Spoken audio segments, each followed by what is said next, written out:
اللہ نور السماوات والارض، اللہ کے نور کی تجلیات کا مشاہدہ کائنات کے ذرے ذرے میں ہے، لیکن اس کے لیے شیشہ دل چاہیے،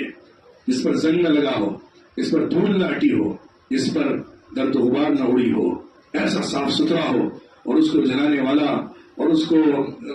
غذا دینے والا، روشنی پہنچانے والا وہ مادہ ہو، وہ سرمایہ ہو کہ جو بالکل صاف ستھرے منبع سے نکل رہا ہے، اس میں آلائش نہ ہو، اس میں دوسری چیزوں کو ملایا نہ گیا ہو،